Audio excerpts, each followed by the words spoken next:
السلام علیکم ورحمۃ اللہ وبرکاتہ. الحمدللہ وکفا والصلاۃ والسلام علی خاتم الانبیاء محمد مصطفیٰ احمد مجتبیٰ نور الہدیٰ حبیبنا و حبیب رب کبریٰ وعلی آلہ و اصحابہ اجمعین. بسم اللہ الرحمن الرحیم. ناظرین، پروگرام الف لام میم کے ساتھ میں ہوں آپ کا میزبان میاں ثناء اللہ. آج میرے ساتھ جو ہمارے معزز مہمان تشریف فرما ہے، میں ان کا تعارف کروا دیتا ہوں. ہمارے پہلے مہمان ہیں سید فراست شاہ صاحب. جی شاہ صاحب السلام علیکم. وعلیکم السلام. شاہ صاحب ایک سوشل ورکر بھی ہے اور ایک پولیٹیکل ورکر بھی ہے اور ایک دینی ورکر بھی ہے، اس لیے کہ آپ کا تعلق ایک اس ساری چیزوں کے مجموعہ ہے جماعت اسلامی سے. اس کے مرکزی رہنما ہیں، ڈپٹی سیکرٹری جنرل ہیں. پروگرام میں تشریف لائے، میں آپ کو خوش آمدید کہتا ہوں. شکریہ. ناظرین، آج ہمارے دوسرے مہمان ہیں پروفیسر ڈاکٹر عتیق الظفر خان صاحب. ڈاکٹر صاحب السلام علیکم. وعلیکم السلام. ڈاکٹر صاحب بیسیکلی معاشیات کے استاد ہیں اور اسلامک معیشت آپ کا خاص طور پہ ایک جس کو کہہ لیں اسپیشل دائرہ ہے. تو ماہر معاشیات پروگرام میں تشریف لائے، میں آپ کو خوش آمدید کہتا ہوں. ناظرین، آج ہمارے تیسرے مہمان ہیں جناب حسن علی خان صاحب. جی خان صاحب السلام علیکم. وعلیکم السلام. خان صاحب کا تعلق قانون دانوں کی دنیا سے ہے، سینئر وکیل ہیں، سینئر قانون دان ہیں، اور آپ کا دائرہ خاص طور پہ جو ہمارا ٹیکسیشن کا نظام ہے جی بگڑا ہوا ہے یا سلجھا ہوا ہے جس طرح کا بھی ہے، اس کے آپ ایکسپرٹ ہیں. پروگرام میں تشریف لائے، ہم آپ کو خوش آمدید کہتے ہیں. بڑی مہربانی. ناظرین، آج ہماری گفتگو کا موضوع ہے حکومتی ٹیکسوں کا نفاذ اور اسلامی تعلیمات. جی ناظرین، ہم سب جانتے ہیں کہ وطن عزیز پاکستان میں اس جو موجودہ ابھی جس کو ہم کہتے ہیں کہ فنانشیل ایئر ہے، اس کے بجٹ کی باز گشت ہے. اللہ کرے جب ہمارا پروگرام ٹیلی کاسٹ ہو تو یہ شاید بجٹ آ چکا ہو. پہلے 2 دفعہ تو شاید اس کی تاریخیں آگے بڑھ چکی ہیں. تو بہرحال بجٹ آ چکا ہو یا بجٹ آنا ہو، ہر 2 صورتوں میں ہم نے آج کا یہ پروگرام اس لیے رکھا ہے اس حوالے سے کہ ہمارا ملک اسلامی جمہوریہ پاکستان ایک اسلامی ملک ہے، اور چاہیے تو یہ کہ اس کے ہر شعبے سے دین اسلام کی تعلیمات چھلکتی ہوئی جھلکتی ہوئی اور عملاً ان کا نفوذ نافذ ہونا نظر آتا ہو. لیکن خال کو چیزیں ہمیں شاید نظر آتی ہیں، اور مجموعی طور پر اگر دیکھیں تو ہم کہہ تو سکتے ہیں اسلامی جمہوریہ پاکستان، لیکن قوانین کی ہماری جو صورتحال ہے، ہمارے قانون دان بھی بیٹھے ہوئے ہیں، وہ اسی طرح سے ہے جیسے دیگر ممالک کے اندر ہے. اس سے ملتی جلتی ہے، کہیں اس سے فرق بھی ہے ظاہر ہے. اور اس میں خاص طور پہ جو آج کا ہمارا ٹاپک ہے وہ معاشیات کے حوالے سے، معیشت کے حوالے سے، اور ملک کے اندر جو چیز ایک استحکام لانے والی ہے وہ ظاہر ہے معیشت ہے. اگر وہ مستحکم ہوگی تو ملک بھی مستحکم ہوگا. دین اسلام نے جو بہترین فارمولہ جس کو ہم نظام معیشت کی ریڑھ کی ہڈی کہہ سکتے ہیں، وہ نظام زکوٰۃ دیا ہے. کہ اگر زکوٰۃ کا نظام صحیح طور پر لاگو ہو، نافذ ہو، زکوٰۃ وصول کرنے والے عاملین اس طرح سے موجود ہوں، جو پرنسپلز قرآن مجید کے اندر بتا دیے گئے ہیں، نبی صلی اللہ علیہ وسلم نے جن کو ایکسرسائز کیا ہے، وہ چلیں تو آپ دیکھیں کہ کتنے عرصے میں ہماری معیشت مضبوط ہو سکتی ہے. میں اس کی ڈاکٹر صاحب اکثر مثال دیتا ہوں کہ ہماری معیشت نبی صلی اللہ علیہ وسلم کی اس ابتدائی ریاست مدینہ سے گئی گزری نہیں ہے، جہاں مہاجرین کا ایک قافلہ آ کر بسا تھا اور انصار نے ان کو مدد کی تھی. چند سالوں کے اندر وہ لوگ جہاں سے لٹے پٹے آئے تھے ان کی مدد کرنے والے کیسے بن گئے. یہ نظام اسلام، نظام دین جس نے ہمیں پرنسپلز دی ہیں ان کی بنیاد پر، اور پھر جو دولت کی گردش ہے جو معیشت کو ابھارتی ہے، معیشت کو مضبوط کرتی، مستحکم کرتی، اس کے لیے اسلام نے بہترین پرنسپل جو ہمیں دے دیا، جو ہمیں صدقات کا کہا، جو ہمیں لوگوں کی ویلفیئر کا کہا، خیرات کا کہا، تاکہ مساکین غربا ان تک ان کی روزی روٹی پہنچے. اور حکمران وقت کو میں سمجھتا ہوں اس بات کا ہمیشہ پابند کیا گیا ہے کہ وہ عوام الناس کی ضروریات کا خیال رکھیں اور ان کی کفالت ان کی ضروریات کے مطابق کریں، اور ان کو وہ سہولیات ان کے دروازے تک پہنچائیں جن کی ان کو ضرورت ہے. عہد نبی صلی اللہ علیہ وسلم کے بعد عہد خلفائے راشدین میں جب اسلامی ریاست مضبوط اور مستحکم ہوئی ہے تو خلفائے راشدین کی جو امتیازی خصوصیات ان میں سے ہم یہ چیز بدرجاتوں دیکھتے ہیں کہ ہر شخص کے، یعنی یہ جو آج ہم کہتے ہیں جی فلاں ملک نے جو ہے شیرخوار بچوں کو وظیفہ لگا دیا، تو ابتدا کہاں سے ہوئی؟ حضرت عمر رضی اللہ عنہ سے. یتامہ کی کفالت، بیواؤں کی کفالت، معذوروں کی کفالت. تو یہ ساری کی ساری چیزیں جب ہوں تو میں سمجھتا ہوں کہ معیشت خود بخود مضبوط ہوتی ہے. نہ صرف یہ کہ ہر سال جب بجٹ آنے والا ہو تو حکومت اس بات کا اعلان کرے کہ جناب یہ بجٹ یا تو ٹیکس فری ہوگا یا یہ بجٹ جو ہوگا یہ عوام دوست ہوگا، عوام پر اس کا بوجھ کم سے کم ڈالا جائے گا، ریلیف زیادہ دیا جائے گا. جبکہ دیکھنے میں جاتا ہے کہ عوام بیچارے جو ہیں ان کے اوپر بوجھ بڑھ جاتا ہے. تو میں سوچ رہا تھا یا تو وہ جو بوجھ ڈالنے والے ناپ تول کے پیمانے ہیں ان کا حجم بڑھ جاتا ہے، یعنی پیمانے کم ہو جاتے ہیں لیکن حجم میں زیادہ ہو جاتے ہیں. تو اس لیے حجم بڑھ جاتا ہے، عوام ان کے نیچے دب جاتے ہیں. ٹھیک ہے نا، باٹ ہے نا جی 1 کلو کا، اس کو آپ نے لیٹر بنا دیا، آپ لیٹر میں کچھ اور اضافہ کر دیں تو کہیں جی وہ تو 2 باٹ ہم نے ڈالے ہیں لیکن 2 کا وزن 5 کلو سے زیادہ ہو گیا. تو یا تو کس قسم کا فارمولہ چل رہا ہے، کیا چکر ہے. بہرحال اس پہ ہم بات کریں گے انشاءاللہ، اور شاہ صاحب سے انپٹ لیں گے کہ جو کچھ آپ دیکھتے ہیں معاشرے کے اندر تو کیسے یہ ہو سکتا ہے اور عوام دوست بجٹ کیسے بن سکتا ہے. ڈاکٹر صاحب سے بھی انپٹ لیں گے انشاءاللہ، اور خان صاحب بھی بتائیں گے اس حوالے سے کہ ہمارے ہاں جہاں جہاں ریفارمز ہو سکتی ہیں کیسے کیا جا سکتا ہے تاکہ یہ وطن ہمارا ہے، اس کو ہر اعتبار سے مضبوط ہم نے کرنا ہے، وہ معاشی معاملہ ہو، سیاسی معاملہ ہو، سماجی معاملہ ہو، اور سب سے بڑھ کر یہ کہ اخلاقی معاملہ ہو. اخلاقیات درست ہوں گی تو سارے کا سارا نظام درست ہو جائے گا. اس لیے کہ دین اسلام پورے کا پورا بیس کرتا ہے اخلاقیات پر، اور اخلاقیات کے اندر ایک چیپٹر جو ہے وہ احسان کا ہے. اور احسان کا رویہ جب ہوگا تو انشاءاللہ سارے معاملات ٹھیک ہو جائیں گے. وہ عبادات ہوں، اللہ کے ساتھ تعلق ہو یا بندوں کے ساتھ تعلق ہو. تو آج اسی پہ ہم بات کرتے ہیں، چونکہ ٹیکس کے بارے میں جیسے میں نے گزارش کیا کہ بوجھ بڑھتا ہے تو بعض اوقات یوں لگتا ہے کہ عوام بیچارے سانس لینا بھی دوبھر ہو جائے گا، اور ان کو جن حکمرانوں نے ان کے منہ میں نوالا ڈالنا ہے لگتا ہے کہ ان سے نوالا چھیننے کی کوشش کی جا رہی ہے. تو اس میں بہرحال بہت سی باتیں ہیں کہ حکمرانوں کی عیاشیاں ہو سکتی ہیں، اللہ تعالی ہو سکتے ہیں، غیر ضروری اخراجات ہو سکتے ہیں جن کو میٹ کرنے کے لیے پھر ٹیکس لگائے جاتے ہیں. تو بہرحال حکومت وقت نے حکومت کو چلانے کے لیے کچھ نہ کچھ تو کرنا ہے. شاہ جی کیا کہتے ہیں آپ؟ اس لیے کہ اگر پیسے نہیں ہوں گے خزانے میں تو حکومت کا نظام نہیں چلے گا. اور آپ کی جماعت جو آئے دن وہ دھمکیاں دیتے ہیں آپ کے امیر صاحب کہ جی بجٹ ایسا آ گیا تو ہم احتجاج کریں گے، ہم یہ کر دیں گے. آپ کے پاس بھی کبھی اقتدار اگر خدا نخواستہ آ جائے تو آپ بھی تو نظام چلائیں گے نا، ٹیکسوں کے بغیر چلا سکتے ہیں؟ کیا کرتے ہیں آپ؟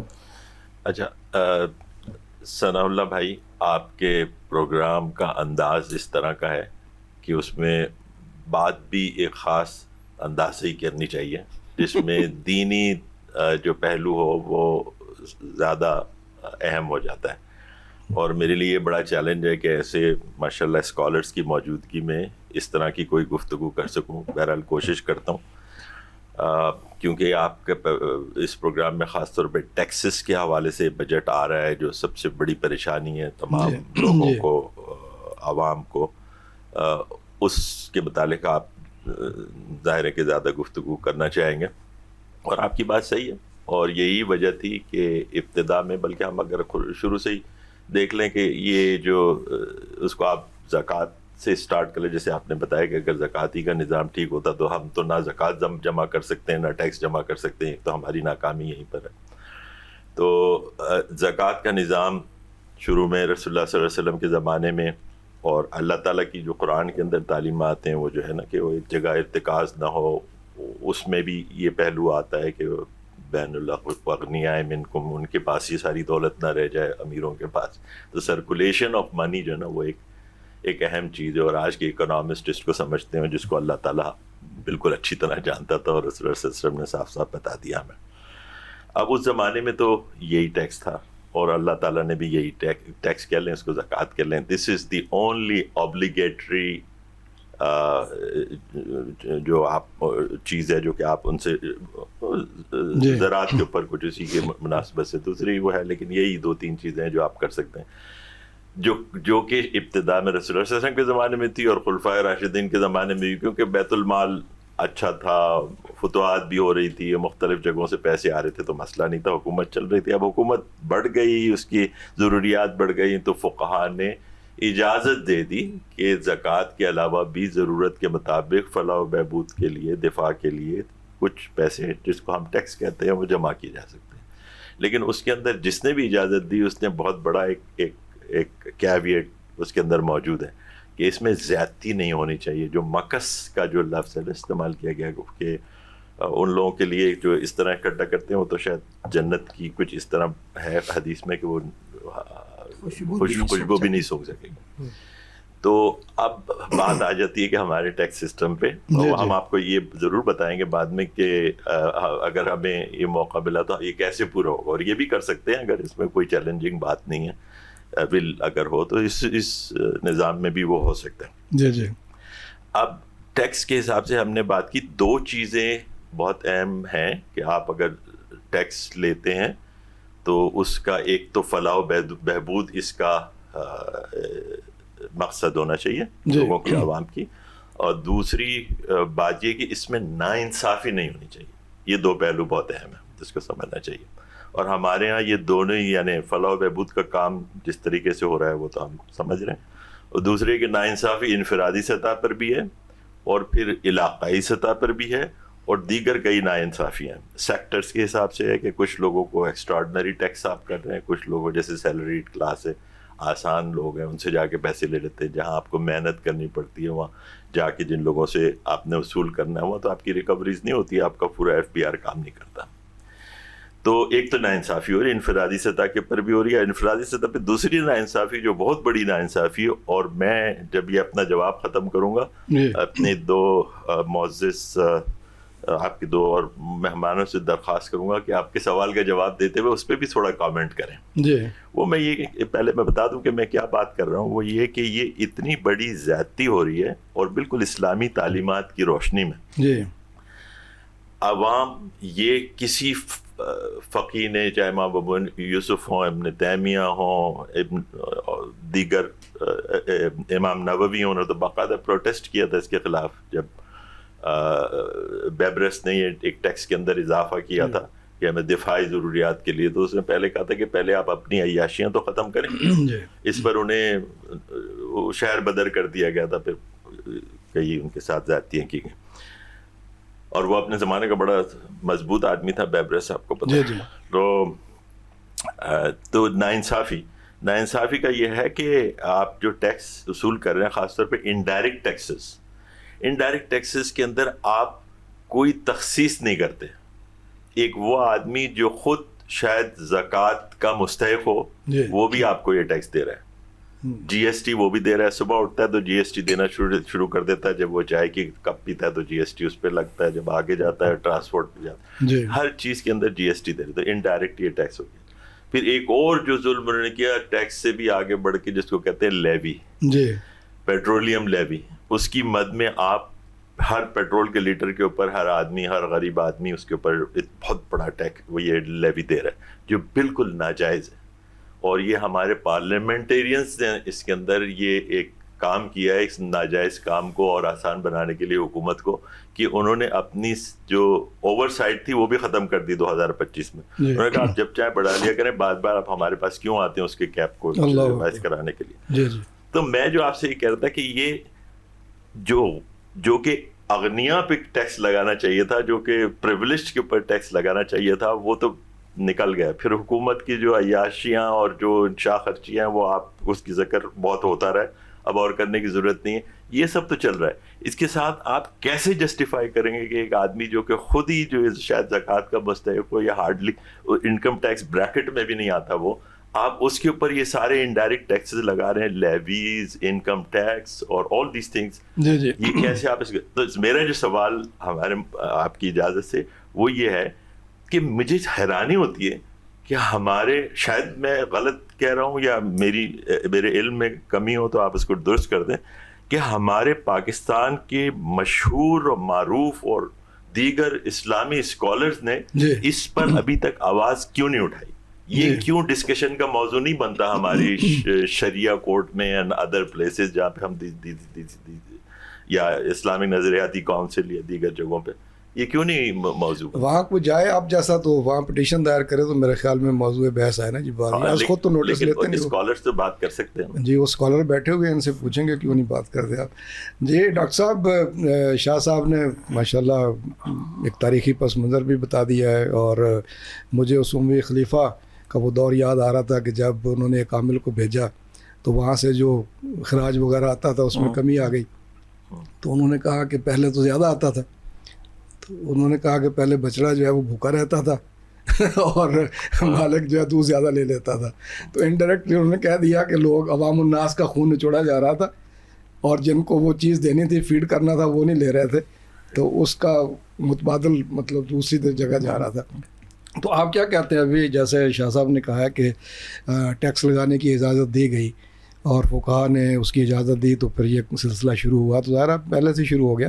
تو آپ چونکہ ماہر ہیں اس نظام کے, تو کیا اس بات کی اجازت ہے کسی حکومت کو ٹیکس لگائے؟ اگر ہے تو اس کے پرنسپلز کیا ہیں, پھر اصول و ضوابط کیا ہیں؟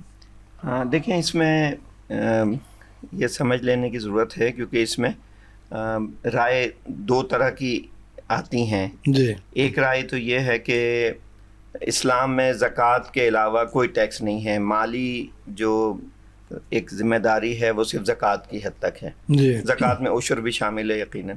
جی جی, اور اس کی یہ بھی کہتے ہیں کہ دیکھیں جی ابتدائی دور اسلام کا دیکھیں تو کوئی ٹیکس نہیں تھا اور پھر بھی کام چلتا تھا مملکت کا. جی جی, اور اسلام نے ڈیفائن کیے ہوئے ہیں جو سورسز آف انکم ہیں ریاست کے لیے, اس میں زکوٰۃ ہے, عشر ہے, خراج ہے, جزیہ ہے, غنیمت ہے, فے ہے, یہ چیزیں ہیں. بس یہی اسلام اسی سے اپنا نظام چلاتا ہے. لیکن اس میں اور پھر کچھ احادیث جیسے شاہ صاحب نے کہا کہ مکس اور ماکس کی اصطلاحات حدیث میں آئی ہیں, ان کی بڑی شدید مذمت کی گئی ہے. مثلا ایک خاتون کا واقعہ حدیث میں آتا ہے کہ وہ آئیں نبی پاک صلی اللہ علیہ وسلم کی خدمت میں اور کہا کہ مجھ سے زنا ہوا ہے اور مجھے پاک کر دیں. جی, تو حضرت صلی اللہ علیہ وسلم نے کہا کہ آپ جائیں اور جب بچے کی ولادت ہو جائے تو اس کے بعد آئیں. وہ پھر آئیں بچے کو ساتھ لے کے کہ اب ولادت ہو گئی, اب مجھے آپ رجم کی سزا نافذ کریں.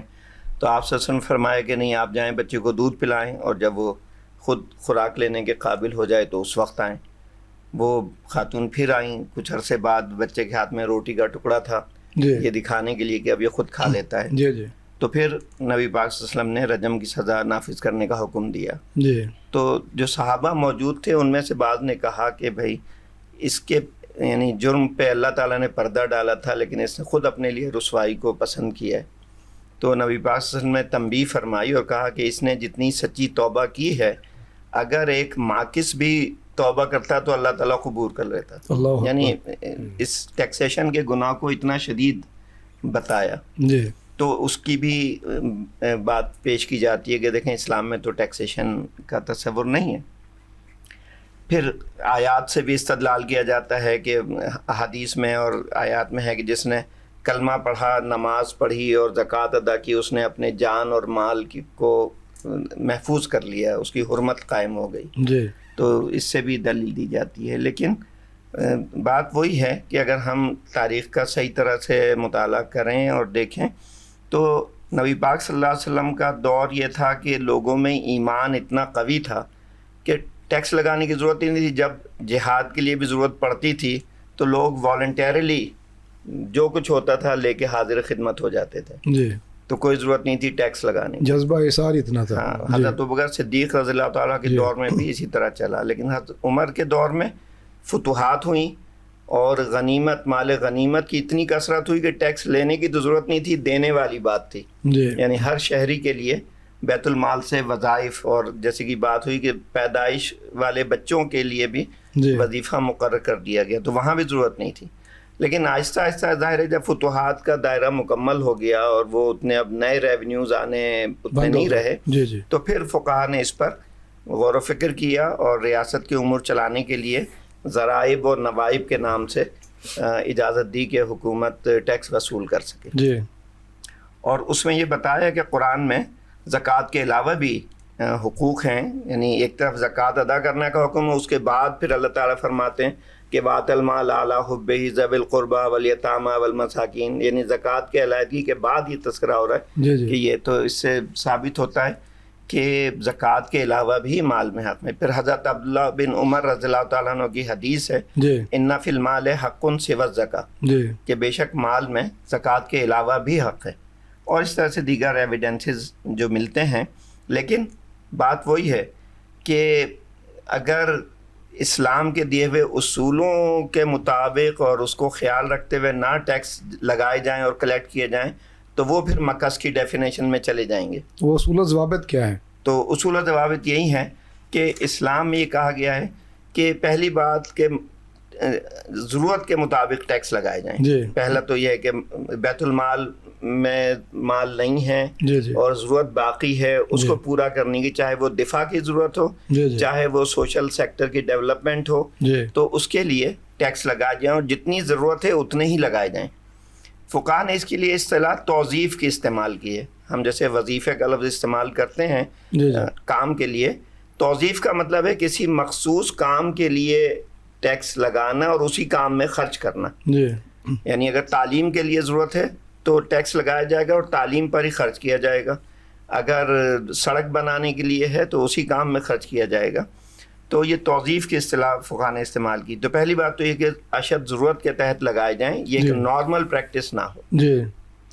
دوسری بات یہ ہے کہ جو ٹیکس برڈن ہے، بوجھ ہے، وہ منصفانہ طور پر تقسیم ہو، یعنی استطاعت کے مطابق لگائے جائے. جو جتنا مالدار ہے اس سے اتنا زیادہ لیا جائے اور جتنا کم مالدار ہے اس سے کم لیا جائے، تو یہ برڈن ایکولی ڈسٹریبیوٹ ہو. پھر معلوم ہونا چاہیے کہ کس سے کتنا ٹیکس لیا جا رہا ہے. تیقن کا یہ کہا جاتا ہے کہ یہ پتہ ہو، یعنی ابھی جیسے ہمیں پتہ بھی نہیں چلتا ہم پورے اپنی آمدن میں سے کتنا حصہ ٹیکس میں دے رہے ہیں. صحیح بات. ہر یعنی پہلے انکم پہ کٹ جاتا ہے، اس کے بعد ہر پرچیز پہ کٹ جاتا ہے اور وہ ملٹی پلائی ہوتا رہتا ہے. جی سیل پہ بھی لگتا ہے نا، جو پراپرٹی بیچیں تو پتہ ہی نہیں ہوتا کہ کتنا ہم ٹوٹل ٹیکس پے کر رہے ہیں. تو یہ معلوم ہونا چاہیے. پھر اسی طرح سے اس میں شورا، یعنی جو بھی نمائندہ ادارہ ہو، چاہے وہ پارلیمنٹ ہے یا شورا ہے، جو بھی ان کی مشاورت سے لگایا جائے. کسی امیر کی یہ ذاتی ثوابدید نہیں ہے کہ وہ جتنا چاہے ٹیکس لگا دے، جب چاہے لگا دے، کم و بیش کر لے.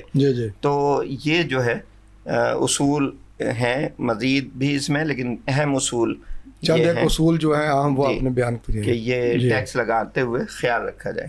جی ناظرین، آج کا موضوع ہمارا بہت ہی انٹرسٹنگ ہے اور وقت بڑی تیزی کے ساتھ گزرتا جا رہا ہے. وقفے پہ ہم پہنچ چکے ہیں، تو مزید باتیں وقفے کے بعد کرتے ہیں. انشاءاللہ ہمارے ساتھ رہیے. جی ناظرین، وقفے کے بعد ایک مرتبہ پھر آپ کی خدمت میں حاضر ہیں، اور آج کا ہمارا موضوع جو بہت ہی اہمیت کا حامل اور بہت ہی انٹرسٹنگ، حکومتی ٹیکسوں کا نفاذ اور اسلامی تعلیمات. اس پہ بہت سی باتیں ہو چکی ہیں. حسن علی خان صاحب، دونوں ہمارے معزز مہمانوں نے اپنی اپنی رائے کا اظہار کیا ہے. شاہ صاحب نے بتایا، ڈاکٹر صاحب نے اصول و ضوابط بھی بتا دیے. آپ چونکہ ڈائریکٹلی جو موجودہ ہمارا نظام ہے ایک لائر کی حیثیت سے اس کو دیکھتے ہیں، کیسز بھی آپ کے پاس آتے ہیں، تو آپ کیسے دیکھتے ہیں جو موجودہ ہمارا ٹیکسوں کا نظام ہے؟ جو اصول و ضوابط شاہ صاحب نے بتائے ہیں یا ضروریات ڈاکٹر صاحب نے بتائی ہیں، تو ان کے مطابق ہے، کیا دیکھتے ہیں آپ اس کو؟ جی جو ہمارے جو گیسٹ ہیں جی، انہوں نے جو اپنی ڈسکشن کی، اس سے سر 3 جو بیسک پرنسپلز ہیں وہ ذرا کلیئر ہو جاتے ہیں. اور پہلا جو پرنسپل ہے شاید وہ زیادہ ایلیبوریٹلی میں بتا سکوں کہ جو بیسک فرق ہے اسلامک ٹیکسیشن میں اور جو ماڈرن ٹیکسیشن ہے اس میں کیا ہے. جی جو اسلامک ٹیکسیشن ہے وہ جس طرح سر نے بات کی کہ وہ آپ کے ویلتھ کے اوپر ہے. جی اور ایکیومولیٹڈ ویلتھ کے اوپر ہے. یعنی کہ جو آپ کے پاس سال کے آخر میں رہ جاتا ہے. جبکہ ماڈرن ٹیکسیشن سسٹم جو ہے جی وہ آپ کے انکم کو ٹیکس کرتا ہے ڈائریکٹلی. اب اس کا جو افیکٹ ہے جی، نیٹ افیکٹ، وہ غریب لوگوں کے اوپر بہت زیادہ ہے. اس کی وجہ یہ ہے کہ اول تو جو سیلریڈ کلاس ہے ان کو کوئی ایکسپینسز نہیں الاؤ کیے جاتے ہیں. رابرٹ ٹی کیوساکی کی ایک کتاب ہے جی، رچ ڈیڈ پور ڈیڈ، اس میں وہ ٹیکسیشن سسٹم کو بڑا ایک آسان طریقے سے وہ ایکسپلین کرتے ہیں. وہ کہتے ہیں جو کمپنیز ہیں جب ان کا ریونیو آتا ہے جو وہ کماتے ہیں اس میں سے وہ سارے اخراجات ڈیڈکٹ کر کے اس کے بعد جو ان کے پاس سرپلس رہ جاتی ہے انکم اس کو ٹیکس کیا جاتا ہے. اور وہ یہ کہتے ہیں کہ جو اس کا وہ ایک ایکسپلینیشن بھی بڑی اچھی ہے ان کی. وہ کہتے ہیں کہ جو ٹیکسیشن سسٹم ہے, ماڈرن ٹیکسیشن سسٹم, وہ غریب لوگوں کے شاید خواہش کی وجہ سے ڈیولپ ہوا ہے کہ جو امیر لوگ ہیں ان کو ٹیکس کیا جائے. لیکن وہ ساتھ میں یہ کہتے ہیں کہ جو امیر لوگ ہیں وہ ہے بہت انٹیلیجنٹ لوگ ہوتے ہیں, ان کو طریقہ آتا ہے کہ کس طرح انہوں نے ٹیکس کو اوائڈ کرنا ہے اور اپنی ویلتھ کی ایکیومولیشن, فردر ایکیومولیشن اور اس کو فار مینی جنریشنز وہ کس طرح پروٹیکٹ کرتے ہیں اور رکھتے ہیں. تو وہ کہتے ہیں کہ انہوں نے اس سسٹم کے اندر یہ چینج, وہ کہتے ہیں کہ اب جو امیر لوگ ہیں وہ سب سے کم ٹیکس دے رہے ہیں اس ٹائم پروپورشنیٹلی, مطلب ان کے. اور دوسرا اگر آپ دیکھیں جس طرح میں نے بتایا کہ کیونکہ آپ کی انکم کو ٹیکس کیا جاتا ہے, آپ کی جو ویلتھ ہے اس کو ماڈرن ٹیکسیشن سسٹم میں نہیں ٹیکس کیا جاتا. تو یہ بہت بڑا فرق ہے. مطلب آپ جتنے پیسے ایکیومولیٹ کریں, جس طرح فار انسٹنس اسلام کی کچھ چیزیں ہمیں بڑی پسند ہیں ماڈرن سسٹم میں جن کو ہم انٹروڈیوس کرتے تھے اپنی فائدے کے لیے, ضرورت کے مطابق اور ضرورت کے مطابق. اس میں ایک یہ چیز ہے کہ انہیریٹنس کے اوپر فار انسٹنس کوئی ٹیکس نہیں ہے. تو جتنی بھی آپ پراپرٹی چھوڑ کے جا رہے ہیں, چاہے وہ کتنی بھی بلینز آف ڈالرز کی نہ ہو, لیکن اس کو ٹیکس نہیں کیا جا سکتا. تو وہ ہم کہتے ہیں کہ یہ اسلامک پرنسپل ہے ایک جس کے بیسس پہ. لائک وائز اگر آپ کسی کو گفٹ دیتے ہیں تو اس کو ٹیکس نہیں کیا جا سکتا. تو کچھ ایسے پرنسپلز ہیں جو ہمارے فائدے کے لیے ہم ان کو ضرورت کے تحت ہیں. لیکن الٹیمیٹلی جی میں یہ کہنا چاہتا ہوں کہ اب جو ٹیکس کلیکشن کا سسٹم ہے, دونوں ہمارے جو معزز گیسٹس ہیں انہوں نے یہ نہیں ڈسپیوٹ, ان کا یہ نہیں ہے کہ ٹیکسیشن سسٹم مطلب وہ ٹیکس کی اجازت نہیں ہے اسلام میں. لیکن ساتھ جو انہوں نے بار بار کہا وہ فیئرنیس اور ایکویٹی کی بات کی کہ فیئر ایک نظام ہونا چاہیے. اب وہ جو فیئر ایک نظام ہے وہ سب سے زیادہ, جس طرح سر نے ایک ایکسپلینیشن کی کہ شاید اس کی سب سے بڑی جو ریفلیکشن ہے وہ آپ کو نظر آتی ہے انڈائریکٹ ٹیکسیشن میں. وہ غریب اور امیر کے اوپر ایک جیسے لگتی. اگر امیر آدمی کوئی کوک خریدے اور پیے تو اس نے ایگزیکٹلی وہی جی ایس ٹی پے کرنی ہے جو ایک غریب آدمی نے پے کرنی ہے. تو وہ شاید ایک ڈسپروپورشنیلٹی انڈائریکٹ ٹیکسز میں, مطلب میں نے آپ کو ایک سمپل سی مثال دی ہے, لیکن مطلب اور بھی اس طرح سے اس کو ایکسپلین کیا جا سکتا ہے. لیکن سر الٹیمیٹلی یہ ایک ریئلٹی ہے, اور ہماری کلیکٹیو ویل کیا ہے لوگوں کی, تو یہ شاید ہمارے پولیٹیکل سسٹم میں ہی ریفلیکٹ ہو سکتا ہے. میں کیونکہ فیڈرل بورڈ آف ریونیو کے ساتھ کافی کلوز پراکسیمیٹی میں کام کرتا ہوں, اور اکثر میں نیوز وغیرہ پہ بھی آپ کافی زیادہ دیکھتے ہیں تو اکثر تنقید ہوتی ہے ان کے اوپر. آپ یقین کریں جی, مطلب میرا جو اپنا پرسنل ایکسپیرینس ہے ان آفیسرس کے ساتھ بیٹھ کے وہ ساری چیزیں, وہ ان کے اوپر پورے ملک کا برڈن ہم نے ان لوگوں کے اوپر ڈالا ہوا ہے ٹیکس کلیکشن سسٹم کے اوپر. اور یہ ایک بہت بڑا کانسیپٹ ہے اکاؤنٹیبلٹی کا اور اتھارٹی کا, دونوں ہینڈ ان ہینڈ چلتی ہیں. کہ آپ کے پاس اتھارٹی بھی اور اکاؤنٹیبلٹی اگر آپ کی ہونی چاہیے تو ساتھ میں آپ کی اتھارٹی ہونی, کیونکہ اگر دیکھیں آپ کے پاس کوئی ایک فیصلہ لینے کا اختیار نہیں ہے تو اس کے لیے آپ کو اکاؤنٹیبل بھی نہیں ٹھہرایا جا سکتا. صحیح بات. تو یہ جو پالیسیز ہیں ہماری ملک کی, وہ ایک تو اول غلط ہے. تیسرے نمبر پہ میں یہ کہنا چاہتا ہوں جی, اس کا وجہ کیا ہے؟ وجہ یہ ہے کہ جس طرح سر نے کہا کہ جو ہمارے جو ٹیکس کلیکشن ہے اسلام میں, اس کا کانسیپٹ یہ ہے کہ آپ کو منیمم کلیکشن کرنی چاہیے, اور صرف آپ کے جو لیجیٹیمیٹ نیڈز ہیں, جو لیجیٹیمیٹ نیڈز ہے اسٹیٹ کے, صرف وہ میٹ ہو سکتے ہیں اس سے. تو اب آپ کے سامنے جو ہمارے اخراجات ہیں اسٹیٹ کے, کیا وہ ہم آج یہ کہہ سکتے ہیں کہ سارے لیجیٹیمیٹ ہیں؟ تو وہ سب سے بڑا ہرڈل یہ آ جاتا ہے. اب جی کیونکہ کلیکٹیولی ہم نے ایکسپینڈیچر ہم کلیکٹیولی کرتے ہیں, لیکن جو ادارہ ہے جس کو ہم نے اپوائنٹ کیا ہے یہ سارے ٹیکس کلیکشن کے لیے, کیونکہ ان کے اوپر برڈن ہے, انہوں نے ساری یہ کلیکشن کر کے ہمارے پورے ملک کا جو بھی ہماری جو بھی ضرورت ہے وہ وہاں سے ایک کلیکشن ادارے سے آپ پورا کر رہے ہیں. اکاؤنٹیبلٹی ان کی روزانہ ہوتی ہے, تنقید روزانہ ہوتی ہے, لیکن آپ یہ سوچیں کہ اگر اکاؤنٹیبلٹی ان کی, اگر آپ ان کو اکاؤنٹیبل ٹھہراتے ہیں تو کیا ان کے پاس اتھارٹی ہے اس سسٹم کو چینج کرنے کی؟ بہت اچھے. وہ نہیں ہے. اتھارٹی کس کے پاس؟ لوگوں کے پاس ہے. انلیس آپ میں یہ ہمت ہو کہ آپ اپنی جو ول ہے اس کو ایکسرسائز کرتے ہوئے آپ وہ ریلیونٹ چینج لے کے آئیں, تو ایسے ہی رہے گا سسٹم. پارلیمنٹ ہے ہمارے پاس کہ چینج لے کر, تو پارلیمنٹ میں جو لوگ آپ جن کو ووٹ کرتے ہیں, جو جاتے ہیں پارلیمنٹ میں, اور یہ ایک عرصہ قدیم سے جی ہمارے, کیونکہ یہ ساری جو چیزیں یہ کنیکٹڈ ہیں عرصہ قدیم سے. ایک وہ ہم سنتے آتے ہیں کہ گراس روٹ لیول سے آپ لوگ لے کے آئیں تو وہ آپ کے لیے چینج لے کے آئیں گے, اور اکثر یہ غلط ثابت ہوتا ہے. اس کی وجہ یہ ہے کہ گراس روٹ لیول سے جو لوگ آپ لے آتے ہیں through the election process and all, وہ چینج تو لے کے آتے ہیں لازمی, لیکن وہ صرف ان کے ویل تک محدود رہتی ہے. صحیح بات ہے. وہ گراس روٹ لیول پہ پھر نہیں رہتے. جی ہاں جی ہاں. تو جب تک وہ اپنے اخراجات پورے کرنے کا سوچتے ہیں اتنے میں گراس روٹ لیول پہ ان کی ٹریننگ بھی ہونا جی, ان کی بنیادی تربیت ہو نا, اخلاقی. لیکن جی تربیت کسی کی بھی ہو سکتی ہے. ہم نے جو پبلک اینیمیز کو آئیڈینٹیفائی کرنا اور یہ ہمارا کام ہے, یہ اس سے جب تک ہم نہیں تو اچھے لوگ ہمارے پاس نہیں ٹھہریں گے. بہت اچھے, بہت جو اچھے لوگ ہیں نا جی ہمارے سوسائٹی میں, وہ کسی بھی طبقے سے آ سکتے ہیں. بات سکتے ہیں, صحیح بات, کسی بھی طبقے سے آ سکتے ہیں. تو آپ جو ہے مطلب اسپیسیفک طبقوں کو آپ دشمن نہ بنائیں. جی, جب اچھے لوگ آپ کے پاس ٹھہریں گے جو ان سے کام لیں, ان کو آگے ان سے کام لیں, تو یہ ٹیکس کا سسٹم جو ہے وہ آپ چینج کر سکتے ہیں. اور دوسرا یہ جس طرح میں نے کہا لیجیٹیمیٹ نیڈ جو ہیں, جی جی, اس میں مزید آپ سے انپٹ لیتے ہیں کہ کیا ہو سکتا ہے. ڈاکٹر صاحب نے ایک بڑی اچھی بات کی کہ آپ ٹیکس جس مد میں لگا رہے ہیں اسی میں خرچ کریں, لیکن ایجوکیشن کے لیے آپ نے پیسے لیے ہیں اور اس کو آپ تیارے خریدنے پہ لگا دیں تو وہ تو جسٹیفائی نہیں کرتا نا. اس کو ایجوکیشن پہ لگائیں نا. اسکول بند پڑے ہوں, ٹیچرز وہاں ہونا, پیسے آپ نے ایجوکیشن کے لیے لیے ہیں اور لگا دیں کسی اور ڈیولپمنٹ کے لیے, تو یہ جسٹیفیکیشن نہیں ہے. میرے خیال میں یہ بددیانتی کی ایک قبیح ترین شکل ہے کہ لوگوں سے پیسے کس کام کے لیے لے رہے ہیں, خرچ کہاں پہ کر رہے ہیں. دوسری بات یہ کہ اسلام نے بھی دو طرح کے نظام دیا ہے. اس کو ہم ٹیکس تو نہیں کہتے, زکوٰۃ کا جو نظام ہے, زکوٰۃ جو ہے وہ جمع شدہ اس کے اوپر ہے, عشر جو انکم کے اوپر ہے. تو ہم نے اس کو چھوڑ دیا ہے اور عشر والے کو پکڑ لیا کہ جو بیچارہ لے رہا ہے اس پہ لے لے. اور اکثر میں دیکھتا ہوں کہ ملازم کو آپ 50,000 روپیہ دے کر کے 10,000 روپیہ کاٹ لیتے ہیں, تو یہ کون سی جسٹیفیکیشن ہے؟ دے بھی آپ رہے ہیں, کاٹ بھی آپ رہے ہیں اس سے. اور جیسے شاہ صاحب نے کہا چونکہ ایزی ہے, بڑے لوگوں کو ہاتھ ڈالتے ہوئے ڈر لگتا ہے, تو وہاں سے بیٹھے بیٹھے کٹوتی ہو جاتی, ٹھیک ہے نا. تو یہ میرے خیال میں کچھ اس میں جسٹس کی ضرورت ہے, انصاف کی ضرورت ہے. شاہ جی ابھی آپ نے بڑی بات کی, بڑا چیلنج کیا ہے کہ اگر آپ کو کبھی موقع مل جائے, خدا نخواستہ کا لفظ استعمال کر رہا ہوں, کیونکہ موقع ملنے سے بعض اوقات بندہ ایکسپوز ہو جاتا ہے نا, جب تک نہ ملے تو چھپا رہتا ہے نا, بھرمبا رہتا ہے, ڈر اور خوف رہتا ہے, پتہ نہیں کیا کر دے گا. تو آپ کیسے چلائیں گے نظام کو ان ٹیکسوں کے بغیر؟ اس حکومت کو فارمولہ دے دیں کوئی.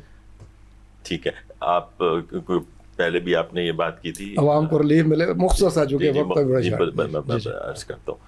دیکھیں ہمارے پاس, کیونکہ آپ کو پتہ ہے خاص طور پہ Jamaat Islami represents the educated middle class mostly, اس لیے بہت بڑے پڑھے لکھے لوگ اچھی خاصی تعداد میں ہمارے پاس الحمدللہ موجود ہیں. اور یہ کوئی ایسا نہیں ہے کہ ہم یہ ہوا میں بات کر رہے ہوتے ہیں, یہ ایکسپرٹس کے گروپس ہیں ہمارے, مختلف معاشیات کے, معدنیات کے, انرجی کے, جو اس پہ کام کرتے ہیں, پوزیشن پیپرز تیار کرتے ہیں, پالیسی پیپرز تیار کرتے ہیں, اس کے بیسس پہ کام کر رہے ہیں.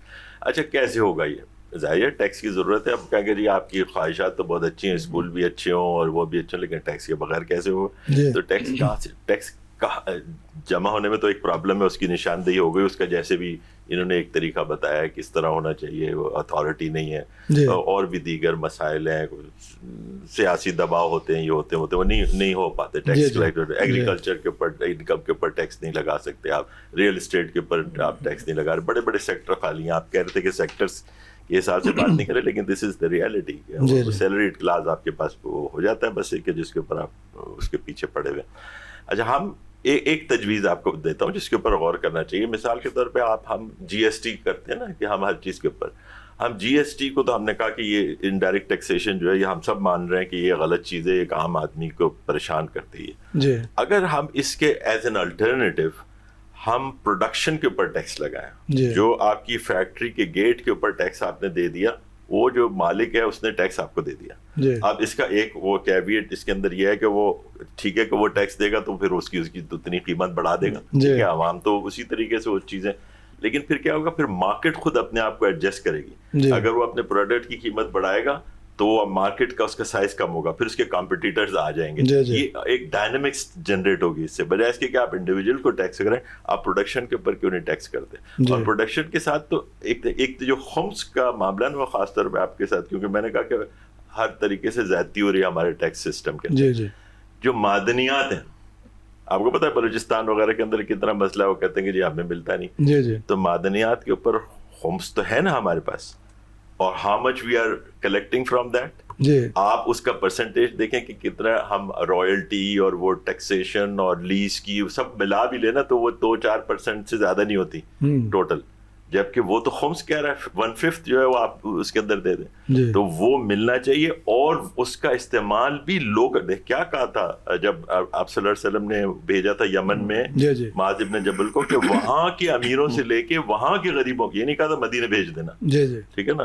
تو اسی لیے پہلے ان لوگوں کا حق ہے جہاں سے چیزیں جنریٹ ہو رہی ہیں, نکل رہی ہیں, ٹیکس آپ کو مل رہا ہے. ان کو تو کراچی والے روتے رہتے ہیں کہ اتنے 48% of the national tax and 85% of the Sindh tax وہ کراچی سے جمع ہوتا ہے, اور کراچی کا حال آپ جا کے دیکھ لیں.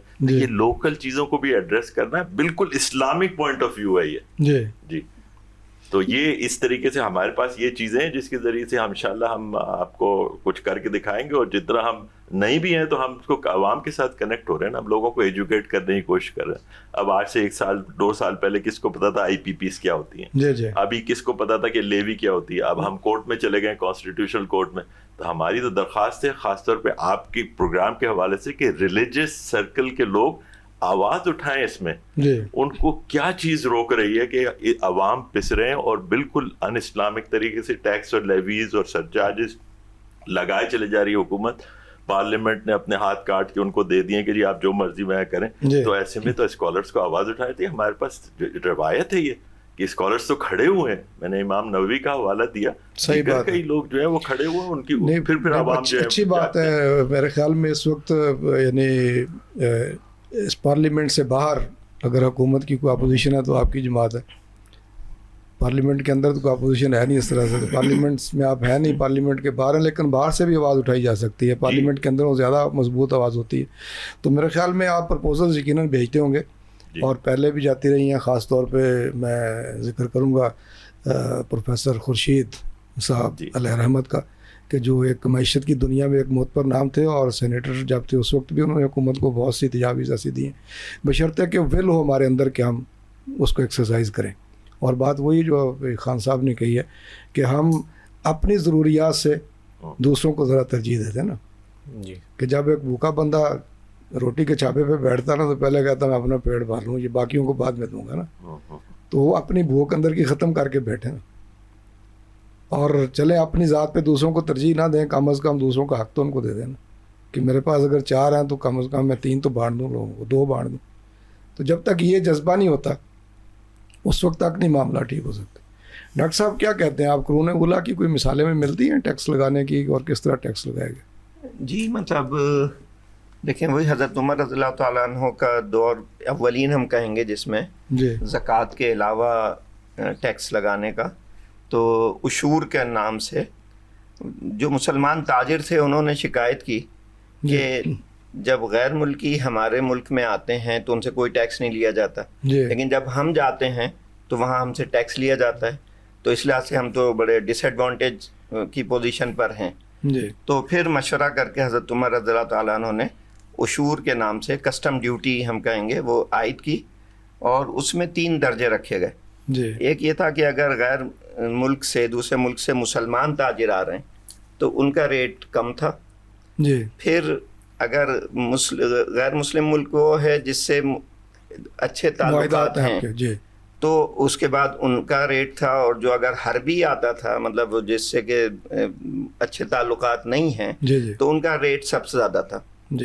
تو 3 کیٹیگریز اس طرح سے رکھی گئی تھیں عشور کی, اور وہ ٹیکس لگایا گیا. پھر اسی طرح سے زکوٰۃ کی مدات میں بھی اضافہ کیا گیا. پہلے جن اموال پر زکوٰۃ نہیں تھا ان کو زکوٰۃ میں شامل کیا گیا.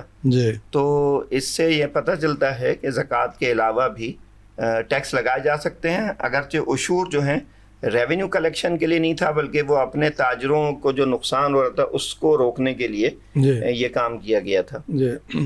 اور بعد میں پھر اموی دور میں اور پھر عباسی خلافت کے دور میں جب ریاست کے کام بڑھ گئے تھے تو پھر باقاعدہ فقہا نے اس کو مختلف طرح کے ٹیکسز لگانے کی اجازت دی. آج دیکھیں یعنی اس اولین دور میں ہم دیکھیں تو باقاعدہ آرمی کا تصور نہیں تھا.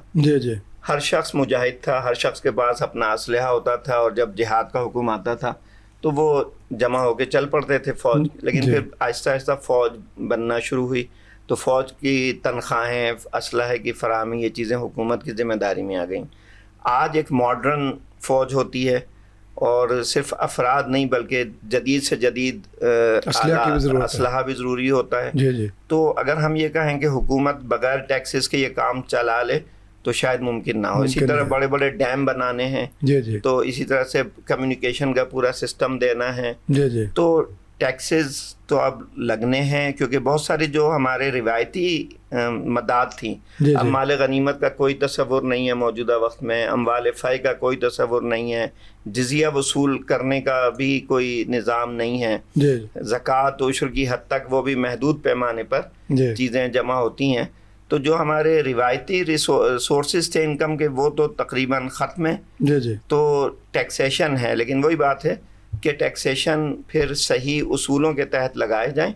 اور میں یعنی ایک اپنا تجربہ شیئر کرنا پسند کروں گا انڈائریکٹ ٹیکسیشن کے حوالے سے کہ کینیڈا پڑھنے جانے کا اتفاق ہوا اور وہاں میں ٹیچنگ اسسٹنٹ کے طور پر ساتھ ایک نوعیت بھی تھی. تو اس کی کچھ اسٹائپنڈ ملا کرتا تھا, اگرچہ وہ اماؤنٹ اتنی نہیں تھی کہ جو ٹیکسیبل ہو, لیکن کٹتی تھی وہ ہر ماہانہ. لیکن جب وہ ٹیکس ریٹرن بھرنے کا ٹائم آیا تو اس میں یہ پروویژن تھی کہ آپ سے جتنا ٹیکس کٹا ہے وہ آپ مینشن کر دیں, وہ واپس مل جائے گا. اچھا, پھر جتنی آپ نے پرچیزز کی ہیں وہ آپ لکھ دیں اماؤنٹ, اندازے سے کوئی رسید دینے کی ضرورت نہیں, آپ لکھ دیں کہ اتنی آپ نے پرچیزز کی ہیں, اس پہ اگر 18% ٹیکس کٹا ہے تو وہ 18% اس کا آپ ریکلیم کر لیں. مکان کا کرایہ جتنا آپ نے دیا اس میں اتنے % آپ واپس لے لیں. تو وہ ہم نے بھر دیا اور کچھ عرصے بعد وہ چیک مل گیا کہ جناب یہ جتنا کٹا تھا آپ سے, کیونکہ آپ ٹیکسیبل انکم نہیں ہے تو یہ سارا واپس آپ کو مل گیا. تو یہ اصل میں اسلام کی تعلیمات دیکھیں, نظام ایسا ہونا چاہیے کہ اگر بعض اوقات ایگزامٹ کرنا مشکل ہوتا ہے کہ آپ کس سے لیں کس سے نہ لیں, لیکن یہ ہونا چاہیے کہ اگر کسی سے غلط کٹ گیا تو اس سے واپس مل سکے. جی بہت اچھے. ڈاکٹر صاحب ہمارے ہاں بھی 3 ہی مدارج ہیں اور ٹیکس اسی اعتبار سے لیتے ہیں, عین اسلام پہ عمل کرتے ہیں. اشرافیہ ان پہ ٹیکس نہیں ہے, عمرا جو اس سے ذرا کم ان پہ تھوڑا ہے, غربا جو 3 درجے کے تھے آپ نے بتایا نا, اینیمیز میں آتے ہیں, ان پہ سب سے زیادہ ہے. تو اس لیے مدارج ہمارے بھی 3 ہی ہیں. اور بات آپ نے بالکل ٹھیک کی ہے کہ اس وقت ہماری دفاعی ضروریات جو ہیں ان کے لیے زیادہ سرمایہ کی ضرورت ہے. باقی فیلڈز میں بھی ہیں, وہ ایگریکلچر میں بھی ہے, ڈیم بنانے میں بھی ہے, لیکن بات وہی آتی ہے کہ ہم جو ٹیکس لیں اسلحہ خریدنے کے لیے, اس سے واقعتاً اسلحہ خریدا جائے, اس سے DHA ڈیولپ نہ کیا جائے. جی خان صاحب, کیا ریفارمز کی کیا تجاویز آپ سر؟ جو ریفارمز کے حد تک سر انہوں نے کہا وہ شاید کیونکہ لوگوں کو سارے ٹیکسز کا پتہ نہیں ہوتا, تو پروڈکشن کے اوپر آلریڈی ٹیکس ہے, اس کو فیڈرل ایکسائز ڈیوٹی کہتے ہیں. لیکن فیڈرل ایکسائز ڈیوٹی لگنے کے باوجود بھی آپ کے اخراجات پورے نہیں ہوتے. GST بھی لگاتے ہیں, پھر اس کے بعد انکم کے اوپر ہزاروں قسم کے ٹیکسز ہیں وہ بھی لگتے ہیں. تو مسئلہ یہ نہیں ہے کہ آپ کہاں پہ, یہ جب تک ہمارے لیجیٹیمیٹ جو نیڈز ہے جس طرح ہم نے آئیڈینٹیفائی دیکھیں, ساری جو سولوشنز ہیں وہ, اور پہلے آپ اگر آئیڈینٹیفائی کریں گے کہ ایشو کیا ہے پھر اس کو آپ حل کر سکتے ہیں. ہم اگر خلا میں کوئی سولوشن دیں تو شاید وہ اپلیکیبل بھی نہیں ہوگا اور اس سے ہمارے مسئلے مسائل ختم بھی نہیں ہوں گے. تو سب سے پہلے تو یہ بات ہے سر. اس کے علاوہ دوسرا یہ ہے کہ جس طرح پہلی بھی بات ہوئی کہ انڈائریکٹ ٹیکسیشن کے حد تک تو شاید چینجز آ سکتی ہیں, لیکن اس کا پھر افیکٹ کیا ہوگا, کیونکہ آپ یہ دیکھیں کہ جو ہمارے باقی ممالک میں انڈائریکٹ ٹیکسیشن کا جو پروپورشن بنتا ہے, جو اوور آل ٹیکس کا پروپورشن بنتا ہے وہ کافی کم بنتا ہے. ہمارے ملک میں کافی زیادہ ہے, اباؤٹ 40 to 50%. اگر ٹیکس اصلاحات کی ہم بات کریں, ریفارمز کی بات کریں 1 2 3 4, چونکہ ٹائم شارٹ ہے نا, تو وہ ذرا بتائیں نا آپ کہ یہ 3-4 چیز پوائنٹ ہیں, یہ کریں تو کوئی ریفارمز ہو سکتی ہیں. ریفارمس تو اس طرح کہ جب تک ہمارے, جس طرح ہم نے کہا کہ لیجیٹیمیٹ نیڈز ہم دیکھیں, اخراجات نہیں کم کریں گے تو ہمیں زیادہ پیسے چاہیے. دیکھیں اگر آپ پچھلے سال اور اس سال کا کمپیریزن کریں تو اگر آپ کا قرضہ بڑھ گیا ہے IMF کی طرف, تو پھر آپ کی مجبوری ہے, آپ نے تو پھر مزید ٹیکسز بڑھانے ہیں. اور جس طرح سے سر یہ روٹین میں چلتا آ رہا ہے کہ ہماری ہسٹری جو ہے باقاعدہ طور آج تک تو کبھی ایسا سال نہیں آیا کہ ہمارا قرضہ اس سال میں کم ہو گیا. تو ہر سال مزید بڑھ رہا ہے, یا اگر ایوریج آپ لے لیں تو ایک گراف اگر آپ دیکھیں ہمارے قرضے کا, تو جب تک ہمارے, اور دوسرا یہ کہ ہم کیونکہ آنیسٹ سوسائٹی ڈیولپ کرنے میں ناکام ہے, ہمارے جو سوسائٹی کے انڈیویجولز ہیں جب تک سیلف اکاؤنٹیبلٹی نہیں ہوگی تو آپ کچھ بھی چینج نہیں کر سکتے. ڈاکٹر صاحب نے جس طرح بات کی, اب باہر کے ممالک میں یہ ہے کہ انہوں نے ایک اچھا نظام قائم کیا ہوا ہے اور وہاں پہ جو سوسائٹی ہے وہ خود آنیسٹ ہے. ہماری سوسائٹی ڈس آنیسٹ ہے. اور سیلف اکاؤنٹیبلٹی, یہ دیکھیں جی سخت باتیں کرنے کی ہمیں آج شاید ضرورت ہے سب سے زیادہ, کیونکہ جب تک ہم ریفلیکشن نہیں کریں گے ان چیزوں کے اوپر تو یہ چیزیں ٹھیک نہیں ہو سکتی. کیونکہ ہمیں زیادہ میٹھے بول والے لوگ چاہیے, پاپولسٹ لیڈر جو ہوں, جو آئیں, جو ہمیں جو باتیں ہم سننا چاہتے ہیں وہ ہمیں بتائیں تو ہم ان کو جلدی سے ووٹ دیتے ہیں. اگر وہ ہمیں سچ اور حق کی راہ بتائیں تو ہم ان کو رد کر دیتے ہیں. ہم کہتے ہیں یہ تو خود بھی ڈوبے گا, ہمیں بھی لے ڈوبے گا. اور پاکستان میں مصیبت یہ ہے جی کہ آپ کی جو بیسک نیڈز ہیں وہ پورے کرنے کے لیے بھی آپ کو کسی نہ کسی کا سہارا چاہیے. کیونکہ ایک عام آدمی اس سوسائٹی میں سروائیو کر ہی نہیں سکتا جب تک اس کی کسی نہ کسی کے امبریلا یا پروٹیکشن میں نہ ہو. کیونکہ جو بارگیننگ پاور ہے شاید اسٹیٹ کی اور ایک عام آدمی کی, وہ بہت فرق ہے اس میں, اور اس کو برج کرنے کے لیے وہ پھر سہارے ڈھونڈتا ہے. تو یہ جب تک اسٹیٹ جو ہے یہ گیپ جو ہے برج نہیں کرتی تو تب تک ایسے ہی رہے گا سارا سسٹم ہمارا.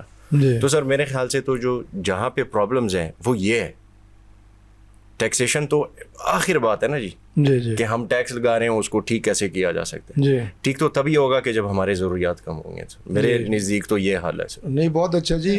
جی ڈاکٹر ایک چیز میں اس میں کہنا چاہوں گا کہ قرآن مجید میں بھی نبی پاک صلی اللہ علیہ وسلم کی نسبت سے کہا گیا ہے ما کان لنبی ان یغل ومن یغلل یأت بما غل یوم القیامہ, کہ نبی کا کام یہ نہیں ہے. یعنی کچھ لوگوں نے یہ اعتراض اٹھایا تھا کہ نبی پاک صلی اللہ علیہ وسلم نے جو اموال کی تقسیم ہے اس میں انصاف سے کام نہیں لیا.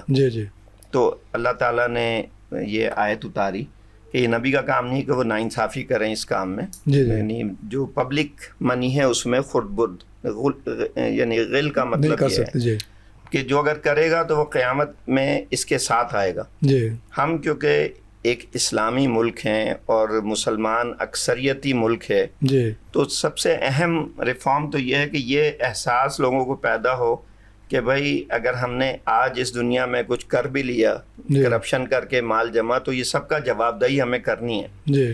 حضرت عمر رضی اللہ تعالیٰ عنہ فرمایا کرتے تھے کہ میری نسبت بیت المال کے ساتھ ایسی ہی ہے جیسے یتیم کے مال کا والی ہوتا ہے, جس کے لیے قرآن میں کہا گیا کہ اگر کوئی ناجائز طریقے پہ کھائے گا تو وہ اپنے پیٹ کو جہنم کی آگ سے بھر رہا ہے. تو وہ نسبت بتائی بیت المال کے حوالے سے. تو آج حکمرانوں کے ہاتھ میں یہ خزانہ ہوتا ہے, اس کو اپنی مرضی سے استعمال کرتے ہیں, تو وہ انہیں یہ بات سوچ لینی چاہیے. اجازت مجھے بھی دے دیں, بہت کچھ کر دوں گا چند سیکنڈ کے اندر. بس ایک تو یہ کہ وہ جو میں نے یہ کہا تھا نا کہ وہ پروڈکشن پہ ٹیکس لگا, وہ ایکسائز ٹیکس ضرور لگتا ہوگا اس کے اوپر, لیکن میرا کہنے کا مقصد یہ تھا کہ جو 15% آپ انڈائریکٹ ٹیکس لگاتے ہیں اس کو کسی ڈائریکٹ ٹیکس کے اندر آپ چینج کریں. اور دوسرے یہ کہ جو FBR ہے اس کے اندر دیکھیں ڈیجیٹل زمانہ ہے, اب تو کوئی اس میں ہے ہی نہیں, آپ کو کسی چیز کی ضرورت نہیں ہے, آپ سب سے آگے ہیں اس میں, آپ نے سب سے پہلے شناختی کارڈ ڈیجیٹائز کر لیا تھا. بہت شکریہ جی. ناظرین پروگرام کا وقت ہمارا ختم ہو جاتا ہے. بہت سی باتیں شاید اس حوالے سے اور ہو سکتی ہوں, انشاءاللہ پھر کبھی کر لیں گے,